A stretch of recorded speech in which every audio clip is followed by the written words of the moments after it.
I believe in miracles. I mean, I'm not a singer, but, oh, yeah, you know that song? Right, okay. So, tonight we are going to be talking about a miracle that Jesus performed. Now, raise your hand if you believe in miracles. If you've maybe heard of miracles, believe that miracles happen, still happen. What if I told you that miracles are still happening today? It's not just something that happened in the Bible. Have you guys ever thought about that? Is that maybe something you've experienced? Sometimes miracles are things that sometimes we think happen just in the Bible when Jesus was on earth. Some people don't even believe miracles are true. But as a follower of Jesus and someone who believes that the Bible is God's word and it is truth, I believe in miracles, not only that they did happen, but that they still happen today, that God still performs miracles in our life. So maybe you're like, okay, I've heard the word miracle, but I don't really know what that means. By raising your hand, does anybody want to say what you think miracle means? Like, what does that word even mean? If something is a miracle, what does that even mean? Trevor? Yes, something out of the ordinary that can't be explained by science. Anybody else have a way they would explain miracle? Anybody? That's a pretty legitimate definition. It like a dictionary definition is it's a surprising and welcome event that is not explainable by natural or scientific laws and therefore is considered to be the work of a divine agency. So basically, it's something that doesn't make logical sense that's happened that we can't explain by science or by logical reasoning. So it had to have happened by a higher being or by God. Does that make sense? And I think that we are around miracles all the time, but we don't always acknowledge the fact that it was a miracle. Sometimes we're like, oh, like for instance, this is just a small one, but Pastor Lucas, you guys know Pastor Lucas, he preaches over there. He didn't know I was going to share this, but it's just a small example. Yesterday, he went home from work, and he got really sick. He was throwing up. He had a fever. He was sick, and it just came on him like that. He asked us as a staff to pray for him, and this morning he was at work. Now, we might look at that and say, like, oh, well, he just had like a 5-hour bug or something. Or you can look at that and be like, oh, that's a miracle. Like, God healed him, right? That's not something that we can explain. A couple other, examples of miracles that I've actually seen in my life. And some of you guys might think like, oh, this is crazy or it's just coincidence. But I truly believe that it's a miracle. So when I was younger, when I was 16, I learned to drive, right? And my parents said that I could use my dad's car as my car. But I had to pay them $1,000 for it. Anyways, so it was a 91 or 90-something Blazer, which is like a SUV kind of. And I drove that thing for years. Now, it was an old car, but I liked it. It had 4-wheel drive, so it was fun. You could go mudding and stuff like that. And I got to the point I was in college, and I was still driving that car, and it started having all kinds of problems. The engine wasn't working, just legitimate problems where I'd break down on the side of the road and have to get towed, and all these issues happened. So at one point, it broke down on the side of the road. I had to get it towed to a mechanic. And basically, the mechanic looked at it and said, I know nothing about cars. But whatever was wrong with it was going to cost way more money to fix than the car was even worth. Okay? So he said, basically, he could again, I know nothing about cars. He could open something up and he could start the car and do something, and basically I could then drive it to Emporia, which is where my parents live, but when I turned it off, it was never going to start again, right? It was basically take it to Emporia so it dies and you can just get rid of it there. And so I was like, okay. I was super nervous, he started it, and then I had to just drive straight to Emporia to get it there because my dad was, going to take it to a junkyard or something, and I was going to have to figure out buying a new car. Here's the deal, though. I was in college. I worked, 10 hours a week at the church, so I made, zero money, and I had no money to buy a car. And I was going to school at JUCO, so I had to get a car to go to school. And so it was, a big deal. I was like, I don't know what I'm going to do. My car's dead, whatever. So it was Christmas break. I drive down to Emporia, drop my car off there. my family and I go to Iowa. We're traveling for Christmas and whatever. We get back, and my mom says that I can borrow her minivan, which, I mean, what college kid wants to drive a minivan? But, whatevs. I could borrow her minivan for like a couple weeks till I could figure something out. So I bring my minivan up here. I'm like driving it around, and my mom had the car there. Now, my mom is a prayer warrior, and she prayed over my car, which might sound ridiculous to some of you because sometimes we don't think about praying for things like that. My mom prayed over my car. They took it to a mechanic down there to kind of get a second opinion. The mechanic looked at it and was like, there's nothing wrong with this car. It's perfectly fine. And they're like, what? So literally, the car was fine. I got it back, and I drove it for like 3 more years after that. And nothing was like wrong with it. Now, you could look at that and be like, okay, the guy that looked at it first was crazy, or there never really was something wrong with it. But I can tell you there was, because I was the one that got stuck on the side of the road over and over and over because there were things wrong with that car, right? I believe that God performed a miracle and fixed or healed my car. Now, that's just a kind of a random example, but I do believe that miracles still happen today. And I think they happen around us all the time, and we don't always acknowledge them as miracles or as things God has done for us. We just think, oh, it's a coincidence, or oh, that just randomly happened. And I think we need to get better at recognizing miracles. But tonight we're going to read a story in the Bible about a miracle that happened, and it's pretty obvious that it's a miracle because it couldn't really have happened any other way. And so this miracle is found in the book of John, which you guys can look up. It's also on your sheets. But instead of reading straight through the passage tonight, I'm going to have you guys watch a short video kind of depicting what happens in this story, and then we're going to talk through it, okay? So you guys can check out this video, and then we're going to kind of talk through what happens in the video. By force, so he went off again to the hills by himself. Okay, you can stop it there. Okay, so in this story, I just bent this. Okay. In this story, Jesus and his disciples are traveling along, right?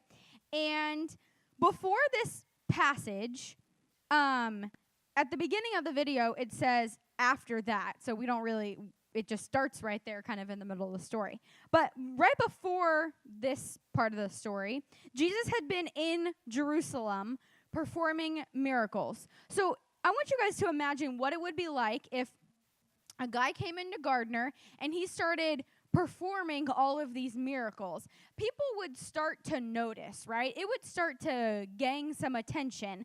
And that's why these crowds were following Jesus, right? They didn't just randomly see him and be like, here's a random guy, I'm going to follow him. Jesus had been performing miracles, so people had been hearing that these miracles had been happening, and they wanted to see what was going on. They wanted to learn about Jesus and who he was and see what was going on. So these crowds started following Jesus. And so we see in this, that's where this video started out, or this story.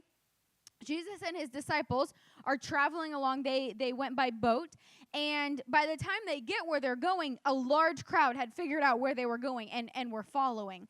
And so they get there, and they realize they have all these people. Now, in the passage, if you look in verse 10, I think it is, and Jesus tells them to have everyone sit down, and it says that there were about 5,000 people there. Now, in the Bible, a lot of times during this time, when there were groups of people or when there were families, they would count the men that were there, but the count didn't always include the women and children. So we know that there were about 5,000 men, but there could have been way more people, including the women and children, right? Their wives and their kids. So at least 5,000 people were following, which is a large amount of people, right? I don't know how many people are at the high school or even at your middle schools, but I think it's at least double what there is in Gardner Edgerton High School. So if everyone was following, they get to this open land. It says there was a lot of grass, so it's probably somewhat like a field. And they realize, okay, here we are, but we have no food, and we've got 5,000 people. So he poses this question to his disciples, and Jesus asked them, what are we going to do? How are we going to feed them? Can anybody remember the name of the first disciple he asked? They did mention it in there. Braden? Philip. Yes. So the first person he asked was Philip, and Philip answered in a way that I think a lot of us would answer.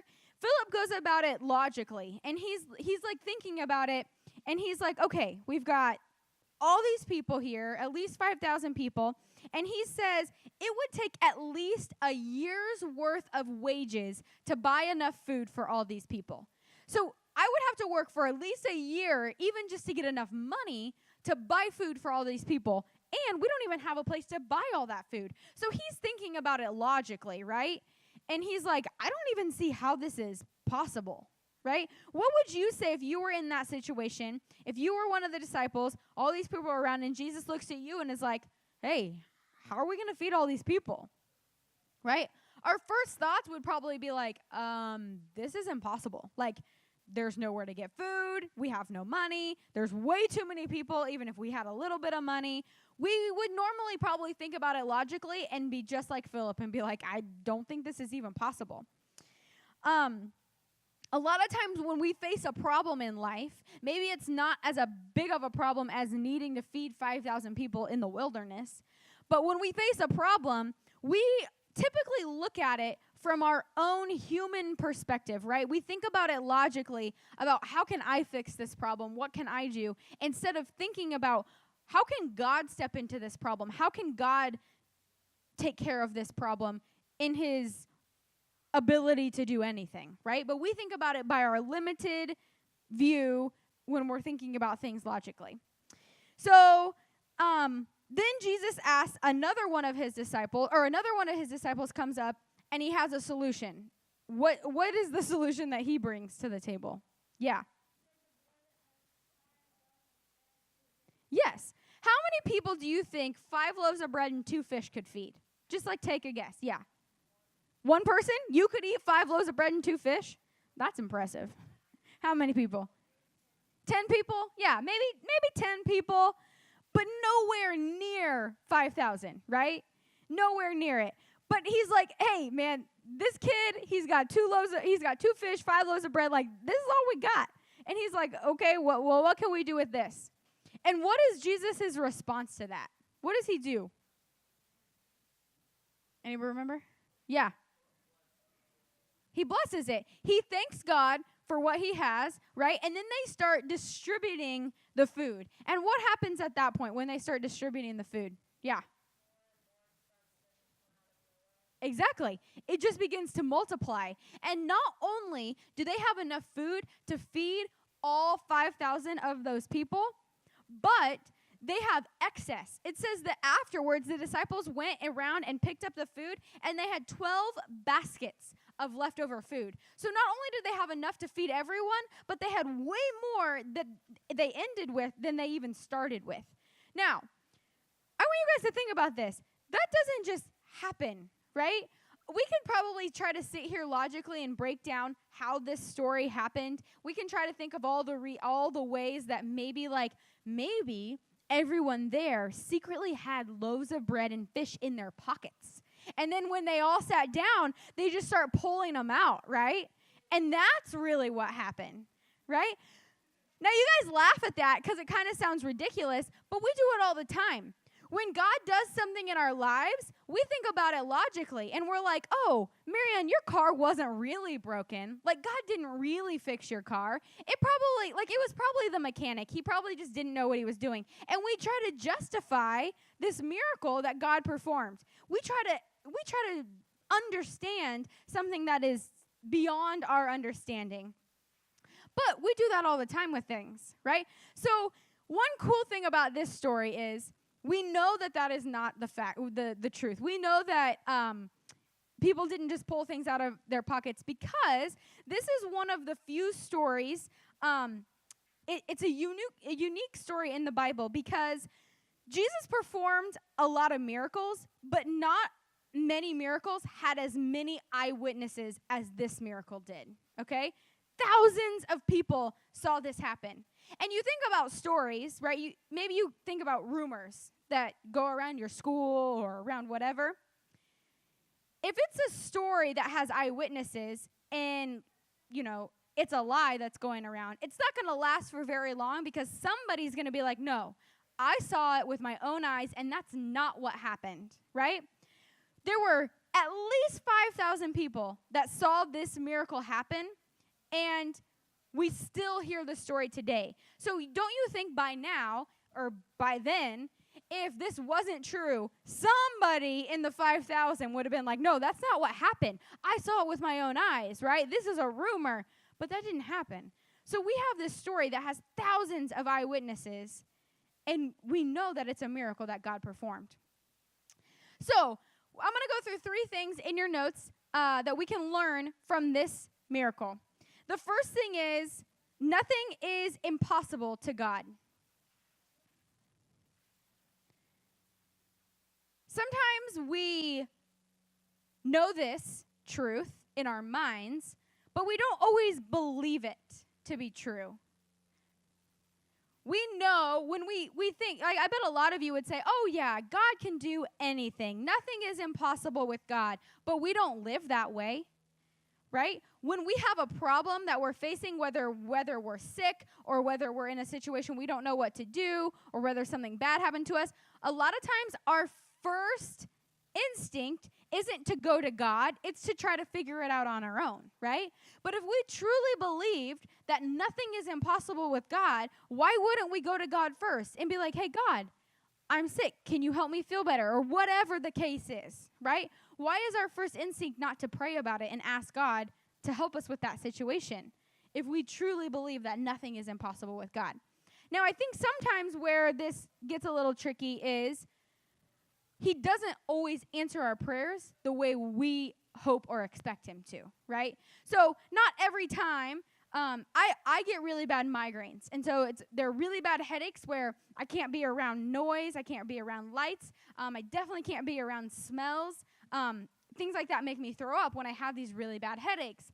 And I pray every time I get one of those, I am praying to God that He will take it away. Now, I can tell you that legitimately He has instantly taken away some of my migraines. And I am thankful for that. And it's amazing in the moment when that happens. But sometimes I pray. Just last week, I had a really bad one. And I had it for about 24 hours. You better betcha that I was praying during that 24 hours that He would take that migraine away, but He didn't, right? And I can't explain that. I don't know why He didn't take that one away, and He does take some away. But I know that He is able to do anything, and anything with Him, nothing with Him is impossible, right? We don't always think that He answers prayers the way that we want Him to, but with Him, nothing is impossible. He has the ability to do anything. Second thing is, God will take care to feed the 5,000 people. In this scenario, Jesus didn't have to feed the 5,000 people. It's not like He invited them to come with Him on this walk through the wilderness. They just followed Him, right? He didn't have to take care of their needs, but because of His love for them, because of His care for them, He wanted to fulfill their needs. And so we know that Jesus will take care of our needs, and maybe even in excess. These people not only had enough to eat, but they had extra, right? And then the third thing, which I think is really important for us, is nothing is too small for God to use for His plan.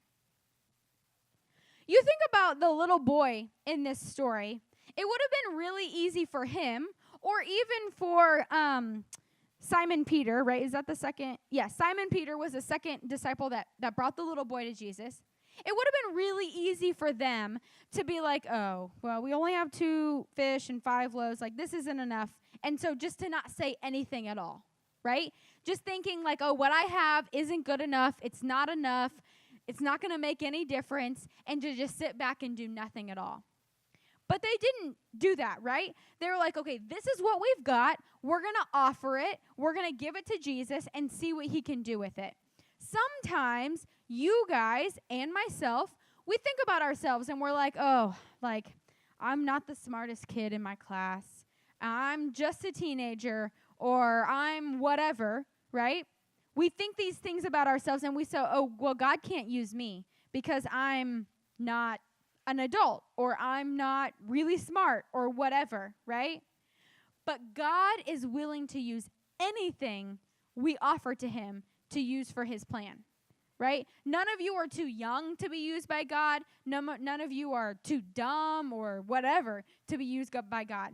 If you allow God to use you, if you say, hey, God, I want to do what you want me to do, he can use you to do big things, even as a teenager. The cool thing is, I don't know how many of you guys have read stories in the Bible, but so many stories in the Bible, people that we think of as like huge heroes in the Bible, most of them are teenagers when they do the things that are so crazy and so cool, right? Most of them are teenagers when they're used by God. And I think in today's society, we, maybe look down on teenagers, or you guys feel like adults look down on you, or that you're not good enough or whatever. But that is not the case. God wants to use you if you're willing to let him. So, 3 things. Nothing is impossible with God. God will always take care of our needs, and nothing is too small for God to use for his plan. So, I hope that you think through that. I also hope that as you go throughout your days, when you pray for something, for God to help you with something, heal you or whatever, if something happens, I want you to get in the habit of recognizing things as miracles, recognizing when God does something in your life, and not just trying to justify it or look past it, but being like, oh, wow, God really did this in my life, and thanking him for that, and just getting used to looking for God doing things in your life. Cool? All right, I'm going to pray. Then we're going to have the high school come in, and we're going to worship together.